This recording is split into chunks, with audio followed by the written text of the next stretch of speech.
La moral, por Arthur Schopenhauer. La virtud no se enseña, tampoco el ingenio. La idea que se tiene de la virtud es estéril. Solo puede servir como instrumento, como los objetos técnicos en el arte. Esperar que nuestra moral y nuestra ética puedan formar personas virtuosas, nobles y santas es tan insensato como imaginar que nuestros tratados de estética pueden producir poetas, escultores, pintores y músicos. Solo existen tres resortes fundamentales de las acciones humanas, y todos sus motivos se relacionan con estos: el egoísmo, que quiere su propio bien y no tiene límites; la perversidad, que desea el mal ajeno y llega hasta la crueldad; y la conmiseración, que quiere el bien del prójimo y llega a la generosidad y la grandeza del alma.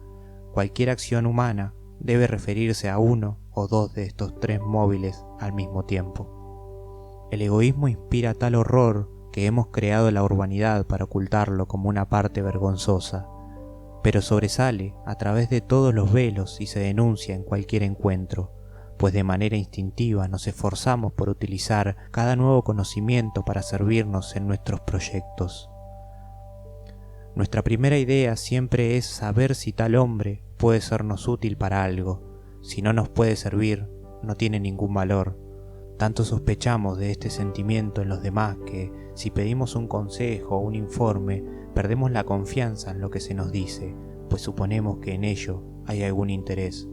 Pensamos que nuestro consejero quiere valerse de nosotros y atribuirnos su parecer, más que a la prudencia de su razón, a sus intenciones secretas, por grandes que sean la primera o por débiles y lejanas que sean las segundas. Por naturaleza, el egoísmo no tiene límites. El hombre tiene solo un deseo absoluto: conservar su existencia, liberarse del dolor y de toda privación. Lo que quiere es el mayor bienestar, la posesión de todos los goces que puede imaginar, lo cual cambia y desarrolla de manera incesante. Cualquier obstáculo que se interpone entre su egoísmo y sus concupiscencias excitan su mal humor, su cólera, su odio. Es un enemigo a quien se tiene que aplastar. Quisiera gozar de todo, poseerlo todo y por lo menos dominarlo todo. Todo para mí, nada para los demás, es su divisa. El egoísmo es colosal, no cabe en el universo. Si se dieran a elegir entre los anonadamientos del universo y la propia predilección, no necesito decir cuál sería la respuesta. Cada persona se hace el centro del mundo, todo lo refiere en relación a sí, hasta los grandes trastornos de los imperios se consideran desde el punto de vista del propio interés, por ínfimo y remoto que éste sea. ¿Existe algún contraste más pasmoso? Por una parte, ese interés superior y exclusivo que cada cual toma por sí mismo, y por la otra, esa mirada indiferente que se alza a todos. El convencimiento de tantas personas que obran como si fueran las únicas con una existencia real y que actúan como si sus semejantes fueran solo sombras o fantasmas es cómico. Para ilustrar la inmensidad del egoísmo con una hipérbole llamativa, escribo lo siguiente: muchas personas serían capaces de matar a un hombre para coger la grasa del muerto y untarse con ella las botas. Solo me asalta un escrúpulo. ¿Esto será una hipérbole? El Estado, la obra maestra del egoísmo inteligente y razonado, esa suma de los egoísmos individuales, ha depositado los derechos de cada individuo en manos de un poder infinitamente superior al de las personas y las obliga a respetar los derechos de los demás. Así quedan ocultos el desmedido egoísmo de casi todos, la perversidad de muchos, la ferocidad de algunos. La fuerza los tiene encadenados y de ellos resulta una engañosa apariencia. Pero cuando el poder protector del Estado se encuentre, como algunas veces ocurre, eludido o paralizado, se verá estallar los apetitos insaciables, la sórdida avaricia, la falsedad secreta, la perversidad y la perfidia de los hombres. Entonces retrocedemos y damos grandes gritos como si topáramos con un monstruo aún desconocido. Sin embargo, sin la presión de las leyes, sin la necesidad que se tiene de honor y consideración, todas esas pasiones triunfarían a diario. Es necesario leer las causas célebres, la historia de los tiempos pasados, para saber que existe en el fondo del hombre lo que vale su moralidad. Esos millares de seres que están a nuestra vista, obligados a respetar la paz, en el fondo son tigres y lobos, a quienes solo un fuerte bozal les impide morder. Imagina que la fuerza pública fuera suprimida, que el bozal fuera quitado. Retrocederías con espanto ante el espectáculo que se ofrecería. No basta esto para confesar cuán poco arraigo tiene la religión, la conciencia y la moral natural, cualquiera que sea su fundamento. Pero en apariencia de los sentimientos egoístas entregados a sí mismos, también se vería en el hombre el verdadero instinto moral. Solo entonces lo veríamos desplegar su poderío y manifestar lo que es capaz de hacer, y se verá que existe tanta variedad en los caracteres morales como en la inteligencia, y esto no es poco decir. ¿La conciencia tiene su origen en la naturaleza? Puede dudarse de ello. A lo menos, también existe una conciencia bastarda que a menudo se confunde con la verdadera. La angustia y el arrepentimiento provocados por nuestros actos no son más que el temor a la consecuencia. La violación de ciertas reglas exteriores, arbitrarias y ridículas, despierta escrúpulos análogos a los remordimientos de conciencia.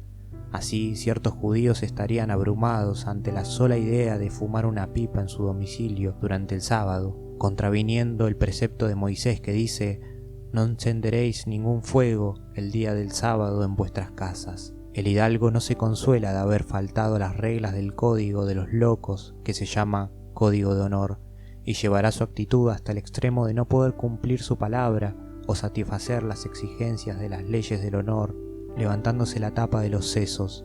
Conozco ejemplos de ello, y, sin embargo, el mismo hombre todos los días violará sin escrúpulos su palabra, con tal que no hubiese añadido este juramento: por mi honor.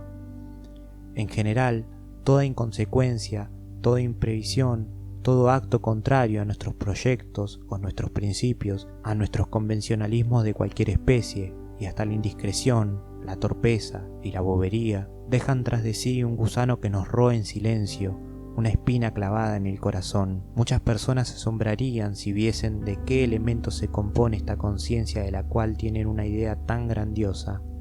Un quinto de temor a los hombres, un quinto de temores religiosos, un quinto de preocupaciones, un quinto de vanidad y un quinto de costumbres. Eso es todo. Valdría decir, como aquel inglés: «No soy bastante rico para comprarme una conciencia». Aun cuando los principios y la razón abstracta no son la fuente primitiva o el primer fundamento de la moralidad, resultan indispensables para la vida moral. Son como un depósito alimentado por la fuente de toda moralidad, pero que no corre de manera continua, sino que se conserva y en un momento útil puede difundirse. Sin principios firmes, una vez puesto en movimiento, los instintos inmorales nos dominarían con imperio. Sostenerse firmes en los principios, seguirlos a despecho de los motivos opuestos, es poseerse a sí mismo. Los actos y la conducta de un individuo y un pueblo pueden modificarse por los dogmas, el ejemplo y el hábito, pero los actos tomados en sí mismos solo son vanas imágenes. Solo le da importancia moral la disposición de ánimo que impele a ejecutar los actos. Esta puede ser la misma, aun con diferentes manifestaciones exteriores. Con igual grado de perversidad, uno puede morir en el patíbulo o extinguirse en medio de los suyos. Se manifiesta el mismo grado de perversidad en un pueblo por actos groseros, por el homicidio o por canibalismo, mientras que en otro, por las intrigas de corte, opresión y sutiles astucias. El fondo de las cosas siempre es el mismo. Pudiera imaginarse un estado perfecto o un dogma que inspirase una fe absoluta en los premios y castigos después de la muerte y que por lo tanto consiguiera impedir cualquier delito. Públicamente esto sería mucho, pero no se ganaría nada en lo moral, pues solo quedarían encadenados los actos y no la voluntad. Podrían ser correctas las acciones, pero la voluntad continuaría siendo perversa. La conmiseración es un hecho asombroso y lleno de misterios en el cual vemos borrarse la línea que separa a un ser de otro para convertir al no yo, en cierto modo, en el yo. La conmiseración es el principio real de toda la justicia libre y de toda la caridad genuina. La conmiseración es un hecho innegable de la conciencia humana, es propia de ésta y no depende de nociones anteriores, de ideas a priori, religiones, dogmas, mitos, educación o cultura. Es un producto espontáneo, inmediato, inalienable de la naturaleza, resiste todas las pruebas y se manifiesta en todos los tiempos y naciones. En todas partes se le invoca con confianza, por la certeza que se tiene de que existe en cada hombre y nunca se cuenta entre el número de los dioses extraños. Quien no conoce la conmiseración está fuera de la humanidad, y la misma palabra, humanidad, se toma como sinónimo de conmiseración. Puede objetarse que no es desinteresada cualquier buena acción nacida de convicciones religiosas, puesto que proviene de la idea de un premio o un castigo esperado o temido. Sin embargo, si se considera el móvil de la compasión, ¿quién se atrevería a dudar de que en todas las épocas, en todos los pueblos, en todas las situaciones de la vida, en plena anarquía, en medio de los horrores de las revoluciones y de las guerras, en las grandes como en las pequeñas cosas, la compasión hace sentir sus efectos benéficos y maravillosos, pues impide muchas injusticias, provoca más de una buena acción sin esperanza de recompensa y que en todas partes obra, reconocemos el valor moral puro y sin mezcla. Envidia y lástima. Cada hombre lleva dentro de sí esos sentimientos diametralmente opuestos. Lo que hace nacer dichos sentimientos es la compasión involuntaria e inevitable de nuestra situación con la de los demás. Según reacciona esta comparación sobre cada carácter, uno u otro de esos sentimientos llega a ser fundamental y se convierte en la fuente de nuestros actos. La envidia no hace más que elevar, engrosar y consolidar el muro que se alza entre tú y yo. Por el contrario, la lástima lo hace delgado y transparente, a veces lo destruye y se disipan las diferencias entre yo y los demás. Cuando nos encontramos en relación con otro ser humano, no nos parecemos a pesar de su inteligencia o su valor moral, lo que nos conduce a reconocer la perversidad de sus intereses, la estrechez de su razón o la falsedad de sus juicios, y por ello no podría despertar en nosotros más que desprecio y aversión. Sin embargo, consideremos sus sufrimientos, sus miserias, sus angustias, sus dolores, y entonces estiremos cuán cerca estamos. Entonces se despertará nuestra simpatía y en vez de desprecio y aversión, experimentaremos la conmiseración, el único banquete al que nos convida el Evangelio. Si se considera la perversidad humana y se está pronto a indignarse ante ella, es preciso dirigir la mirada hacia la angustia de la existencia humana. Y si la miseria te espanta, vuelve los ojos a la perversidad. Entonces se verá que una y otra se equilibran y se reconocerá la justicia eterna. Se verá que el mismo mundo es el juicio del mundo. Hasta la cólera más legítima se calma ante la idea de que quien nos ha ofendido es un desventurado. Lo que la lluvia es para el fuego, eso es la lástima para la ira. Cuando alguien trate de vengar cruelmente una injusticia, le aconsejo, si no quiere tener remordimientos, que imagine cumplida su venganza, que se figure a su víctima presa de sufrimientos físicos y morales, en lucha con la miseria y la necesidad, y que se diga para sí, he ahí mi obra. Si algo puede extinguir la cólera, es esta idea. La causa de que en general los padres prefieran a los hijos enfermizos es que siempre da compasión verlos. La lástima, principio de toda moralidad, también toma bajo su tutela a los irracionales, al tiempo en que otros sistemas de moral se tiene para con ellos tan poca responsabilidad y tan escasos miramientos, la pretendida carencia de derecho de los animales, el prejuicio de que no tiene importancia moral nuestra conducta para con ellos, de que no existen deberes para con dichos seres. Esto es precisamente una barbarie de Occidente que tiene su origen en el judaísmo. Es preciso recordarles a quienes menosprecian a los irracionales, recordarles a los occidentales judaizantes que al igual que ellos han sido amamantados por sus madres, el perro también lo ha sido por la suya. La conmiseración con los animales está unida a la bondad del carácter, de tal manera que puede afirmarse que quien es cruel con los animales no puede ser buena persona.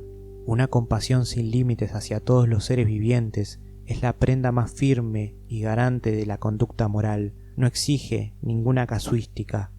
Puede estarse seguro de que quien esté lleno de ella no ofenderá a nadie, no usurpará los derechos de nadie, no hará daño a nadie. Al contrario, será indulgente con cada uno, perdonará a cada uno, socorrerá a todos en la medida de sus fuerzas, y todas sus acciones llevarán el sello de la justicia y el amor a los demás. Intenta decir una vez: este hombre es virtuoso, pero no conoce la compasión, o bien, es un hombre injusto y malvado, pero es muy compasivo, y entonces saltará a la vista la contradicción. No todos tienen el mismo gusto, pero no conozco plegaria más hermosa que aquella con la que terminan las antiguas obras del teatro indio, como antaño terminaban las comedias inglesas con estas palabras: por el rey. He aquí su sentido: todos los seres vivos pueden permanecer libres de dolores. Resignación, renunciamiento, ascetismo y liberación. Cuando la punta del velo de malla, la ilusión de la vida individual, se ha levantado ante los ojos de un hombre y ya no encuentra diferencias egoístas entre su persona y los demás, toma tanto interés por los sufrimientos ajenos como por los propios, llegando a ser caritativo hasta la abnegación y pronto a sacrificarse por la salud de los demás. Ese hombre que ha llegado hasta el punto de reconocerse a sí mismo en todos los seres, considera como suyo los sufrimientos infinitos de todo lo que vive y debe apropiarse el dolor del mundo. Ninguna angustia le es ajena. Todos los tormentos que ve y que raras veces puede dulcificar, todos los dolores que oye referir, hasta los mismos que él concibe, hieren su alma como si fuese la víctima de ellos. Insensible a las alternativas de los bienes y males que se suceden en su destino, libre de todo egoísmo, descubre los velos de la ilusión individual. Todo lo que vive, todo lo que sufre, está cerca de su corazón. Concibe el conjunto de las cosas, su esencia, su eterno flujo, los vanos esfuerzos, las luchas interiores y los sufrimientos sin fin. A donde vuelva la mirada, ve al hombre que padece, el animal que sufre y a un mundo que eternamente se desvanece.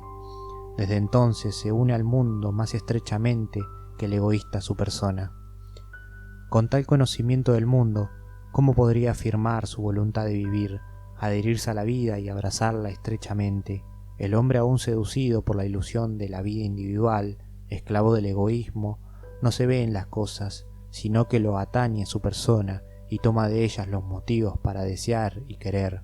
Por el contrario, quien penetra en la esencia de las cosas, quien domina el conjunto, llega al descanso de todo deseo.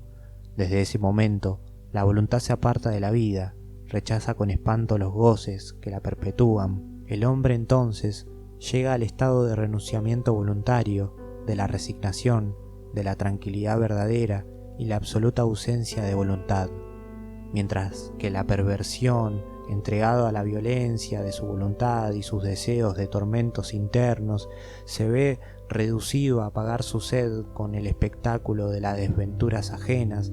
El hombre que está penetrado por la idea de la dejación absoluta, cualquiera que fuese su desnudez, por privado que esté de todo alegría y bien, tiene sin embargo pleno regocijo y goza de su sosiego celestial. No más diligencias inquietas para él, no más júbilo bullicioso.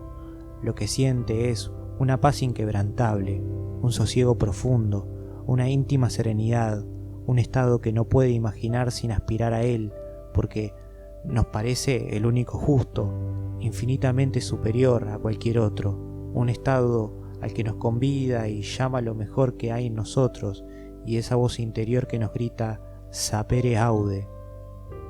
Entonces comprendemos que todo deseo cumplido y que toda dicha arrancada a la miseria del mundo son como la limosna que sostiene al mendigo que mañana morirá de hambre. La resignación es una tierra recibida en herencia que se pone para siempre bajo los cuidados del feliz poseedor. La contemplación de las obras de arte nos hace libres de los deseos, como si estuviéramos por encima de la atmósfera de la tierra. Estos son los instantes más felices que conocemos. Por esto podemos imaginarnos qué felicidad experimenta el hombre cuya voluntad se aquieta, no por algunos instantes, sino para siempre, hasta que se extingue por completo, de modo que ya no quede sino la última chispa que sostiene al cuerpo y se apagará con él. Cuando, tras rudos combates contra su propia naturaleza, ese hombre ha triunfado del todo, no existe sino en estado puramente intelectual como un espejo del mundo que nada enturbia. Nada podrá causarle angustia ni agitarlo, porque ha roto los 1000 lazos que nos tienen encadenados al mundo y nos da tirones en todos los sentidos, con dolores en forma de deseo, temor, envidia, cólera. Dirige hacia atrás una mirada tranquila y risueña a las ilusorias imágenes que pudieran agitar y atormentar su corazón. Ahora está ante ellas, tan indiferente como ante la pieza de ajedrez al terminar la partida. La vida y sus formas flotan ante sus ojos con una fugaz apariencia, como un sueño ligero, un sueño que la verdad ya atraviesa con sus rayos y que no puede engañarnos, y como un ensueño también se desvanece al fin de la vida, sin transición brusca. Si se considera cuán necesarios son para libertarnos de la mayor parte de las veces la miseria y los infortunios, se confesará que debiéramos envidiar las desventuras ajenas. Por esa razón, el estoicismo que reta al destino en su gruesa coraza contra los dolores de la vida y nos ayuda a soportar mejor la presente, pero el estoicismo es opuesto a la verdadera salud porque endurece al corazón. ¿Y cómo podría hacerse mejor el estoicismo por el sufrimiento cuando bajo su corteza de piedra es insensible? Hasta cierto límite no es muy raro ese estoicismo, a menudo es afección, un modo de poner buena cara al mal tiempo, pero cuando es real proviene de la insensibilidad, de la falta de energía, de la vivacidad de sentimientos, de la imaginación necesarios para sentir un gran dolor. Quien se mata quiere la vida, solo se queja de las condiciones en que ésta se le ofrece. No renuncia a la voluntad de vivir, solo a la vida, de la cual destruye en su persona uno de sus fenómenos transitorios. Cesa de vivir porque no puede dejar de querer y suprimiendo el fenómeno de la vida afirma su deseo de vivir, porque el dolor del cual se sustrae es lo que hubiera podido conducirlo a la dejación voluntaria y gracias a ella quedar libre. Sucede con quien se mata lo que a un enfermo que prefiere conservar su enfermedad por no tener energía para dejar concluir una operación dolorosa pero saludable. El sufrimiento soportado con valor le permitiría suprimir la voluntad, pero se exime del sufrimiento destruyendo en su cuerpo aquella manifestación de la voluntad, y ésta subsiste sin obstáculos. Solo por el conocimiento reflexivo de las cosas, algunos hombres llegan a penetrar en la ilusión del principium individuationis. Pocos hombres, llenos de perfecta bondad de alma, de la universal caridad, llegan a reconocer todos los dolores del mundo como propios para llegar a la negación de la voluntad. Para quien se acerca más a este grado superior, las comodidades personales, el halagueño encanto del momento, el atractivo de la esperanza y los deseos son un obstáculo eterno al renunciamiento, un cabo eterno para la voluntad. De ahí procede que se haya personificado en los demonios a las seducciones que nos tientan. Es preciso que un sufrimiento inmenso destroce nuestra voluntad antes que llegue al renunciamiento de sí misma. Cuando ha recorrido todos los grados de la angustia, cuando después de una suprema resistencia toca en el abismo de la desesperación, el hombre se concentra dentro de sí mismo, se conoce el mundo, se transforma su alma, se eleva sobre sí mismo y sobre todo sufrimiento, purificado, santificado en cierto modo, con un sosiego y una felicidad inquebrantable, con una elevación inaccesible, renuncia a todos los objetos de su deseo y recibe la muerte con alegría. De la purificadora llama del dolor brota la negación de la voluntad de vivir, la libertad de este mundo. Los criminales pueden purificarse por un gran dolor, se vuelven enteramente otros, sus crímenes no les oprime la conciencia. Sin embargo, están dispuestos a expiarlos por la muerte y ven gustosos extinguirse en ellos el fenómeno transitorio de la voluntad, que desde entonces les es extraño e idéntico a un objeto de horror.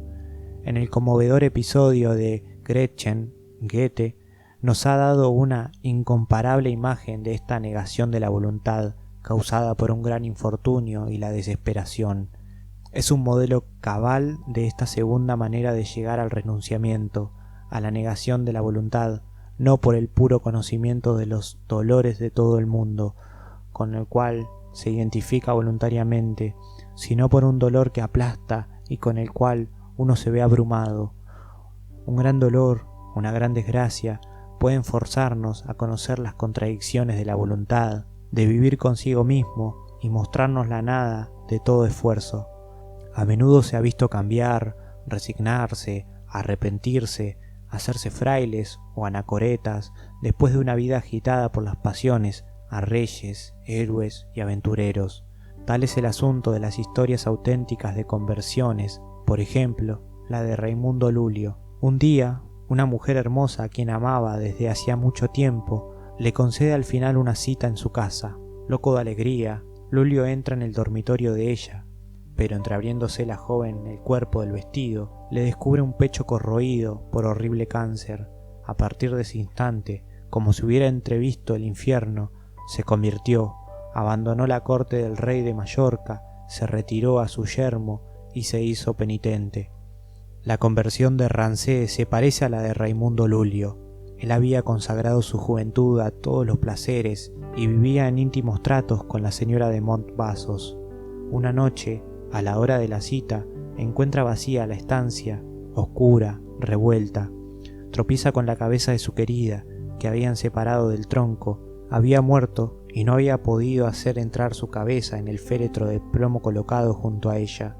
Afligido por un dolor sin límites, Rancé se hizo, en 1663, reformador de los trapenses, enteramente degenerados de su antigua disciplina.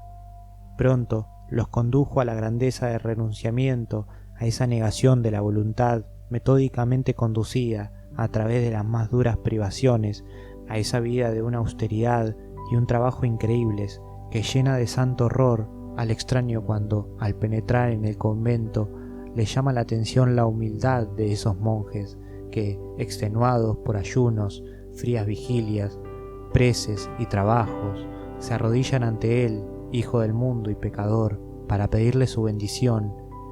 En el pueblo más alegre, regocijado, sensual y ligero, ¿hay necesidad de decir Francia? Es donde la orden trapense se ha mantenido intacta a través de las revoluciones. Es preciso atribuir su vigencia a la profunda seriedad en el espíritu que la anima y que excluye toda consideración secundaria. La decadencia de la religión no la ha alcanzado, porque sus raíces penetran en las profundidades de la naturaleza humana mucho más aún que un dogma cualquiera. Apartemos la vista de nuestra propia insuficiencia, de la estrechez de nuestros sentimientos y prejuicios, para dirigirla hacia quienes han venido al mundo, aquellos en quienes, habiendo llegado la voluntad al pleno conocimiento de sí misma, se han retraído de todas las cosas y se han negado libremente, y espera que se apaguen sus últimas chispas con el cuerpo que las anima. Entonces, en lugar de esas pasiones irresistibles, de esa actividad sin descanso, en lugar de ese incesante tránsito del deseo al miedo y de la alegría al dolor, en lugar de esa esperanza que nada satisface y nunca se sosiega ni se desvanece y con la cual se forja el ensueño de la vida para el hombre subyugado por la voluntad, dejemos esa paz superior a toda razón, ese tranquilo mar de sentimiento, ese profundo reposo, esa seguridad inconmovible, esa serenidad cuyo reflejo, tal como lo ha pintado Rafael y Correggio, en un evangelio en que podemos fiarnos, no queda más que el conocimiento, la voluntad se ha desvanecido. El espíritu íntimo y el sentido de la vida del claustro y del ascetismo es que uno se siente digno y capaz de una existencia mejor y se quiere fortificar y sostener este convencimiento por medio del menosprecio de todos los goces de este mundo. Espera con sosiego y seguridad el fin de esta vida privada de sus engañosos incentivos para saludar la hora de la muerte como la de la libertad. El quietismo, es decir, el renunciamiento a todo deseo, el ascetismo, es decir, la inmolación reflexiva de la voluntad egoísta, y el misticismo, es decir, la conciencia de la identidad de su ser con el conjunto de las cosas y el principio del universo, son tres disposiciones del alma que se enlazan estrechamente. Cualquiera que hace profesión de alguna de ellas es atraído hacia las otras, a pesar suyo. Nada hay tan portentoso como ver el acuerdo de quienes no han predicado esas doctrinas a través de la extremada variedad de tiempos, países y religiones. Nada tan curioso como la inconmovible seguridad, la certidumbre interior con la que nos presentan el resultado de su experiencia íntima. No es el judaísmo, sino el brahmanismo y el budismo los que, por su espíritu y tendencia moral, se aproximan al cristianismo. El espíritu, la tendencia moral, son la esencia de una religión y no los mitos que la envuelven. El espíritu del Antiguo Testamento es extraño al cristianismo, porque en todo el Nuevo Testamento se habla del mundo como algo que no se pertenece y no se ama, una cosa que se está abajo del imperio del diablo. Esto es conforme al espíritu del ascetismo, del renunciamiento y victoria sobre el mundo, un espíritu que, junto con el amor al prójimo y el perdón de las injurias, señala el rasgo fundamental y la estrecha afinidad que une al cristianismo, al brahmanismo y al budismo. Pero en el cristianismo es necesario ir al fondo de las cosas y penetrar más allá de la corteza.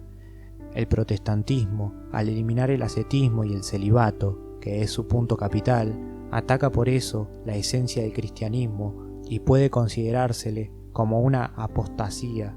Bien se ha visto en nuestros días cómo el protestantismo ha degenerado en un racionalismo ramplón, una especie de pelagionismo moderno que se resume en un buen padre que crea el mundo con el fin de divertirnos en él, con lo cual le salió el tiro por la culata. Ese buen padre, bajo ciertas condiciones, también se compromete a proporcionar a sus fieles servidores un mundo mucho más bello, cuyo único inconveniente es tener una entrada tan funesta. Esto podrá ser una buena religión para pastores protestantes, con todas las comodidades materiales, casados e ilustrados, pero no para el cristianismo. El cristianismo es la doctrina que afirma que el hombre es profundamente culpable solo por el hecho de nacer y al mismo tiempo enseña que el corazón debe aspirar a desplegarse del mundo, lo cual solo se puede conseguir a costa de los más penosos sacrificios, por la dejación voluntaria, por el anonadamiento de sí mismo, es decir, por una transformación total de la naturaleza humana. El optimismo no es más que una forma de alabanza que la voluntad de vivir se otorga a sí misma sin razón cuando se mira con complacencia en su propia obra. No solo es una doctrina falsa, es una doctrina corrupta, porque no presenta la vida como un estado apetecible y ofrece como meta la vida, la felicidad del hombre. Desde ese momento, cada cual se imagina que tiene los derechos más justificados a la felicidad y al goce, pero si como es frecuente no le toca en suerte esos bienes, se cree que es víctima de una injusticia. Es mucho más justo considerar el trabajo, las privaciones, la miseria y el sufrimiento coronado por la muerte como fines de nuestra vida. Así lo hace el brahmanismo, el budismo y también el verdadero cristianismo, porque esos males conducen a la negación de la voluntad de vivir.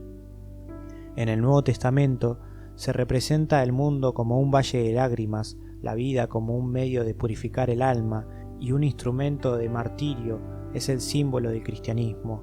Pero en nuestros días, el cristianismo ha olvidado su verdadera significación para degenerar en su chabacano optimismo. La moral de los indostánicos, tal como se expresa del modo más variado y enérgico en los Vedas y puritanas de sus poetas, en los mitos y leyendas de sus santos, en sus sentencias y reglas de vida, prescribe el amor al prójimo con absoluto deshacimiento de sí mismo, el amor no limitado solo a los hombres, sino extendido a todos los seres vivientes, la caridad llevada hasta el abandono del salario cotidiano obtenido a fuerza de sudor y fatiga, una mansedumbre sin límites con aquel que nos ofenda, el bien y el amor desenvueltos por el mal que se nos hiciera, por grande que éste sea, el perdón alegre y espontáneo de toda injusticia, la abstinencia de todo alimento animal, una castidad absoluta, el renunciamiento a toda voluptuosidad para quien aspire a la santidad verdadera,